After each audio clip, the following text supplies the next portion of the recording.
Hi, David Vizard here, and you are watching PowerTech 10. This is episode 66, and it's something of a bolt out of the blue, so to speak. It was prompted by the fact that I had a little mystery, a small one, crop up today. And I thought, during my career, I've had some things that have looked a bit mysterious. Some we solved, some we didn't. So I'm going to tell you about those. I'm having a really hard time deciding what to call this episode. I guess it's really about failures in the first instance and the attempt to solve the problems that those failures entailed. Yes, I have failures. In fact, I've had a bunch of failures. And let me tell you something. If you are a deep thinker and you wish to analyze results, one of the things that you will find is that you learn more from a failure than you do from having it work to your satisfaction. Why? Well, if it works to your satisfaction, that's where you typically stop. If it fails to work to your satisfaction, you've learned what not to do, and you go ahead, if you're a real determined soul, you go ahead and find the fix. Well, I'm going to tell you a story about failures and fixes. Let me go back to the early days of me modifying engines, right? In about 1966-ish, I teamed up with my now lifelong friend Mike Lane, and we formed a race engine company. Now, Mike was an electronics engineer, and you'll see him in the videos of the university lecture I'm posting up there. But the thing is that we battled these problems together. Now, my first problem that I had, well, at least the first problem I had that warrants getting into this program, concerns an engine build that we were doing for a guy who got an adequate checkbook. In other words, he wanted a race-winning engine. So we built him one, right? The budget included all brand new parts wherever we needed them, right? I spent a lot of time on the flow bench trying to get more airflow than normal out of it. Was a mini engine, by the way. And we built him this 1293. The class limit was 1300. This 1293 hill climb car engine, it was for a mini. Anyway, we pulled all the stumps out, right? To say that it was expensive was not a factor here. We worked far longer on it than we charged for, right? Because this guy allowed us to still make a living doing research work and perfecting on his engine. Well, we got this engine together and we got it on the engine dyno, and lo and behold, it was 20 horsepower down on what it should have been, which that wasn't good. So the first thing I did was change the camshaft, because British Leyland were notorious for not having the cams ground very well. They didn't do them, they subcontracted to an outside company. And so I changed the camshaft, right? Not that I hadn't checked the one that was in there. I checked this one. We went down and got some cams, then checked 3 or 4 of them, then put in what we thought would be the best, right? A few days later, we made some more pulls. Didn't make any difference to the power, right? So I got one of the cylinder heads out of stock and put that on, and I knew it wasn't quite as good as the one that was on there. Made some pulls, just the same in power, right? So After doing quite a few tests like this, we changed carburetors, manifolds, you name it, distributors. We decided a new engine. So we started from scratch and built this new engine. Broke it in on the dyno. Of course, we built several engines like this, so we knew all the jetting, timing and everything, right?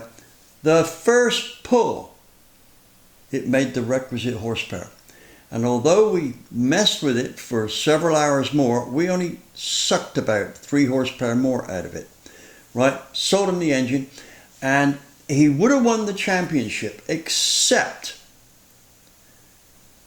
he got married that year and had a 2-week honeymoon, and he missed 2 races and lost the championship by about 3 points. I mean, the guy that won it had 1,000 and something, and he was about 3 points less. And I told him, I said, but you need to get your priorities right. You'd have been champion, right? You pretty much won every race bar, what, 2 last year? And there's no reason to suppose you'd have been any lower than, I said, even if you came 5th, you'd have won the championship. You've never been down that far. Anyway, that's it. Now, we subsequently used all the parts out of that engine that didn't work. We used the camshaft, intake manifold, carburetor, crankshaft, block, etc. In fact, I used a block in my engine, right? And guess what? Everyone came up to spec on the dyno. So we never even find out why it's 20 horsepower less. It would have been nice to solve that problem, but we never did, right? So we just live with the fact that it's a problem. Now let me move on to problem number 2. This, ironically, was with the same customer.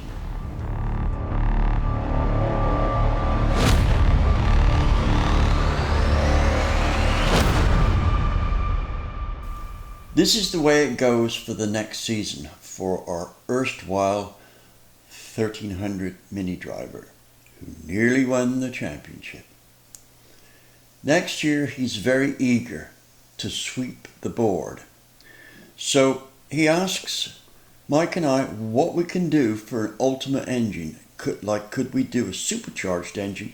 He would move up a class, which was probably less competitive because it was up to 2 litres and there was more people in the under 2 litre class. But he felt sure that we could build him a blown engine that would win every race that year. And so we agreed to do so, and we found a suitable Judson supercharger which would pretty well match what we wanted to do. Not the best of superchargers, but we went through it and detailed it out and just made it a little bit better than it was. And anyway, the plan was we would build him a 1400 supercharged Mini, which meant that it now ran in the 1300 to 2 litre class, right? It's actually 13, it was just under 1400, right? That you had to give away a certain percentage of your capacity if you added a blower to it. Well, we built this engine and it wasn't cheap. We did everything we could to it. And first meeting was coming up and we really didn't have time to get it onto the engine dyno. So we used the chassis dyno shop that we regularly used up in Birmingham and got the car on the dyno. Now this was like, I don't know, Wednesday or Thursday. And the first race was Saturday. Got it on the dyno, and here's the owner watching expectantly, and we've told him that his expectations, because he's waiting expectantly, would be somewhere around 150 plus at the wheels. Now the car got about 40 pounds heavier due to the supercharged engine weighing more, but its power to weight ratio would still be up by about 40%. Well, we broke it in, or finished the break-in rather, and did the first pull. Now it was all hooked up to exhaust gas analyzers and all this stuff, so we knew what was going on. Made a pull, 80 horsepower. Now bear in mind his 1293 unblown engine at the wheels made 103. So where did we go from here? This was a bit of a panic. We started adjusting this, that and the other, but nothing we could do would get us over this by 80 horsepower. And the engine sounded wicked. Well, Mike and I started tearing into the engine, and we'd been at the dyno shop about 6:30 in the morning. So it was now 3 o'clock in the afternoon and we're still at 80 horsepower. And we got to the stage now where it was the head off, camshaft out, etc, etc, etc. We put all the engine back together again and got ready to make another pull. Now, because it had been torn down so long and all the water drained and cold water put in it, the engine was stone cold. So we put the starting plugs in it. And that's a conventional plug of a hotter heat range, but conventional plug compared with the race plug. The race plug had two round electrodes. One came up the middle of the plug like this, and the other one, which was the same diameter, was drilled and put in the side, so that you had a plug gap this way. Now our regular plug is like this. So anyway, started the engine up, sounded just as crisp, and we thought, well, here we go. Made a pull. Made about 135 horsepower. Whoa. We didn't find anything wrong with it with that teardown. And anyway, we're going through it, and then I notice on the bench there's the race plugs. And I thought, whoa, let's put those in. We put those back in, made a pull. There it was, 80 horsepower. That engine did not like those race plugs. It sounded exactly the same. Did not like those race plugs. We got some conventional cold running plugs and put in the engine. Played around with plugs a bit. And by 7 o'clock, we were making almost 170 horsepower at the wheels. All that extra power was from just the spark plugs, right? If we put the other plugs back in, that 170 horsepower dropped to about 80. I've never had a spark plug grade make that much difference. It was unbelievable. Why was it like that? I have no idea. But I tell you what I did like.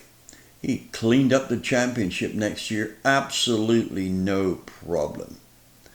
Right? I think we could have built him a 1480 and done the same without the blower on. But hey, he wanted that blown engine, and I got to say, it did go well. I mean, coming off the line, the big problem he had was trying not to have it go up in smoke. I mean, the car only weighed about 1,100 pounds.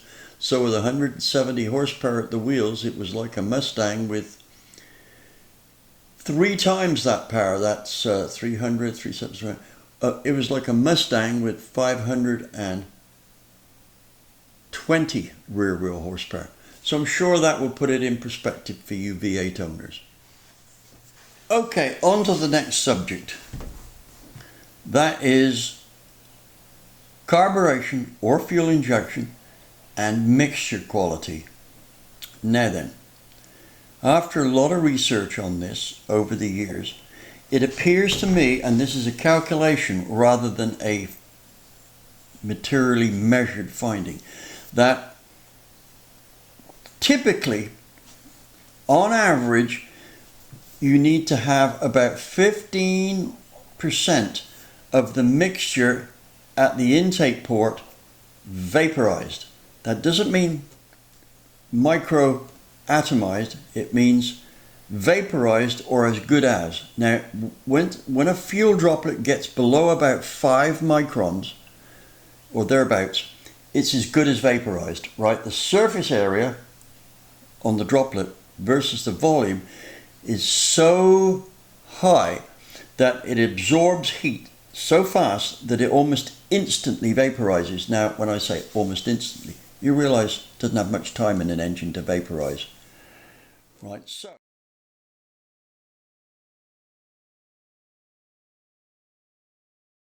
when Delortos were introduced into England, let me backtrack there. We used a lot of Weber carburetors, but when Delortos were introduced, we found that the booster, which was designed at the University of Madrid in Spain and kind of paid for by Delorto, had a far more effective booster than in the Weber carburetor. Now, I gotta say, I learned a lot from that Delorto booster design, which stood me in good stead later on in life. In fact, I can say I learned as much from that Delorto booster as to win a couple of championships from what I learned. So anyway, the thing is that we tried a set of these 45 Delortos versus 45 Webers on a 1600 Ford, and sure enough, the engine ran smoother, better brake specifics and things like this. We did this on O'Selly's Dyno, which is just outside of Oxford, right? Tried it on several engines, ones with independent intake runners, IR system. Now, I thought, well, we race a Mini, let's try it on a Mini. Didn't work. Next thing, now, I did this with Dick Atkins, my Formula One buddy from way back. We tested a fuel injection system on it where we could alter pressure and nozzles and all this stuff. And we found that if you had a fine mixture, we lost power. And he said to me, Richard Longman, who at the time was the Mini guy, he said, we tested on the same dyno a couple of weeks earlier, where they put the nozzles into a Weber carburetor because the Weber made more horsepower than the Delorto, but it had big droplets of fuel coming out. We actually shot pictures of it because you could just look straight down. The higher pressure and the finer the mixture was, the less power the engine made. And this was all with experts setting it up, so it's not like a setup deal. And it didn't matter what we did. If you atomized that fuel too good for a Mini engine, boom, power went down. And I'm not talking 2 or 3 horsepower, it was like 10. So we dropped from about 130 to 120 horsepower. Brake specifics were very good. It would run very nicely, but it didn't like those small droplets. Now, why? I have no idea. I've never been able to solve that problem. Why do they make more power? Now, you might say, what's all this got to do with a mystery V8? Because I alluded to that in the title. We'll get to that now.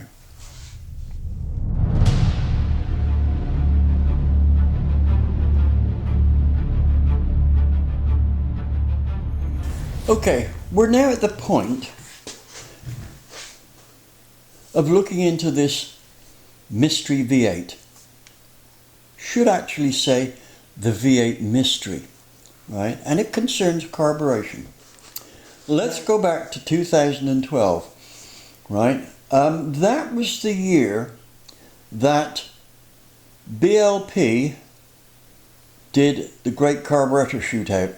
Well, actually, they did it for 2 years, but when they moved a PRI from Florida to Indiana, prior to them running any competitions, one of the things that I told my readers, because I didn't have a YouTube channel then, was that if they wanted to be sure of getting a really good Holley carburetor, AED was probably the best in the country, right? And I got a few comments saying, what does this guy know about carburation? Well, I used to design carburetors for a living, right? So, but let's not overlook the fact that I just might know what I'm talking about. Anyway, so I said, AED is probably the best, or one of the best carburetor shops in the country.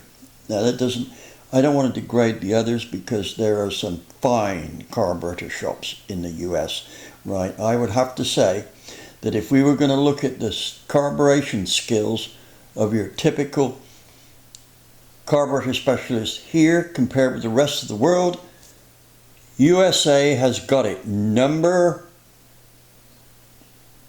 thumbs up, 1, by a big margin. Now,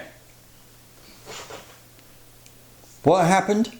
Well, this guy here who doesn't know anything, according to anyone, is that the first carburetor shootout we had, there was, I think, 8 awards that could be won. AED won 7 of them, right? So the conclusion is that maybe what I said 2 years before was actually accurate. Well, you know, I didn't come up with that just because I wanted to say it. I came up with that because I've dyno tested a bunch of carburetors, and AED consistently come out on top, even if it is only by a small margin. But hey, that sounds like advertising, so we'll leave that. But here's the deal. As many of you will know, regular viewers will know, I used to teach at University of North Carolina at Charlotte in the motorsports department. And one of the things that my students had to do to get their little piece of paper saying, yeah, they're a competent race engine builder, is they had to build an engine which either made a certain target horsepower, which was set by me and very high, or they had to build an engine that won a race. Well, I had a couple of star pupils there, but the ones that I want to point out here was that one, Dusty Kennett, was very much addicted to engine building and performance, and the other thing was he was a brain on 2 legs, right? I don't know what this guy's IQ is, right? We've remained good friends, but boy, I wish I had his IQ, right? It's got to be way beyond 150. Right. Anyway, his target, or the project I gave him, was he had to build a 350 10.5 to 1 that had to make 550 horsepower and 455 foot-pounds of torque. Now, oh, and it has to run on pump gas, right? So you can use 91 pump gas here. So the thing is how we did this was I gave him a budget on a piece of paper, and I said, all the parts you use can't go over that, right? So I said, what I want you to do is go through, the target is doable on that budget.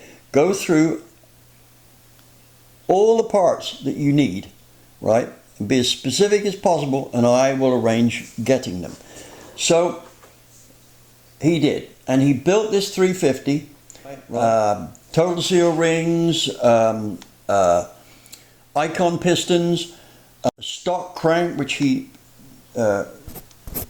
radiused off stuff and things like that, set of scat 6-inch steel rods, comp cams cam, which I had him spec out, right? That's his job. He had to spec it out.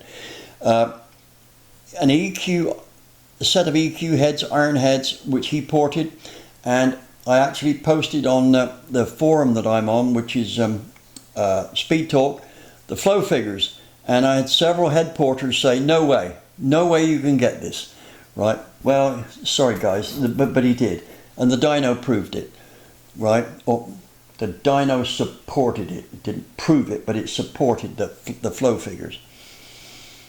Anyway, took the engine over to the dyno, and now what was the manifold on it? I think he had it might have been an Edelbrock Victor, but it also could have been one from Performance Products, right? They have one that's cast in China, It's a little bit different design, but we know how to make it work, right? It's one of those two manifolds, and the point was it didn't make much difference. The way we ported them, they were about the same.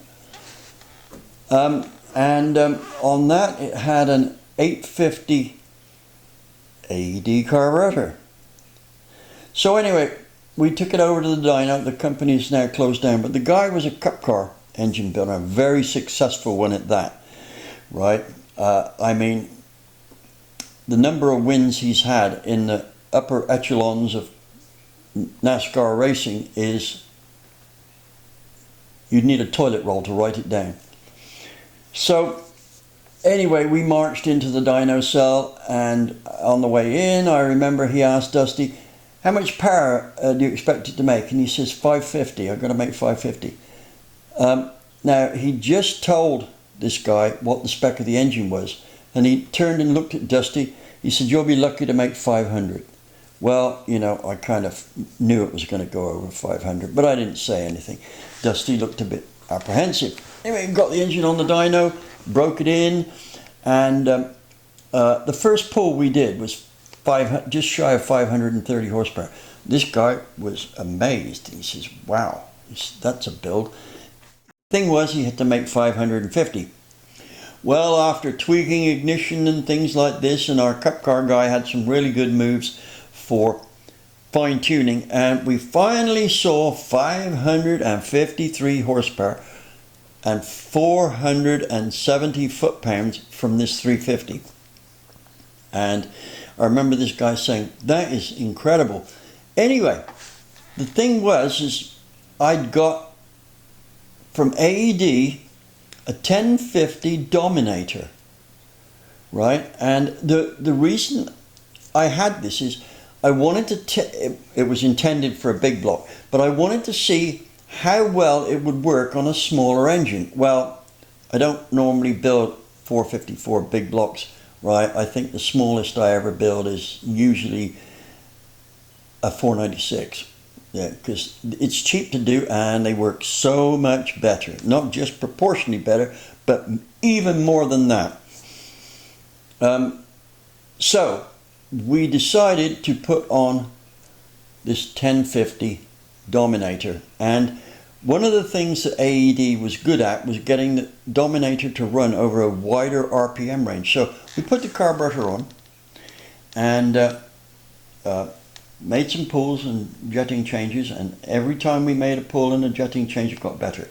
We got up to 584 horsepower, and that carburetor would pull from 2500 RPM. We couldn't load the engine anymore, right? And I was so excited about that, and I called Jay at AED, and I said, hey, we pulled it right down at 2500, and his comment was, and it ran okay? And I said, I ran just as sweet as you please, right? And he says, I'd have never have thought that. And I said, well, you must be better than you thought, right? And he says, I don't think so. I think we're pretty good, right?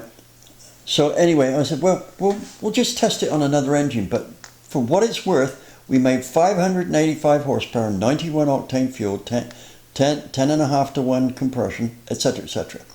He says, well, that's really good.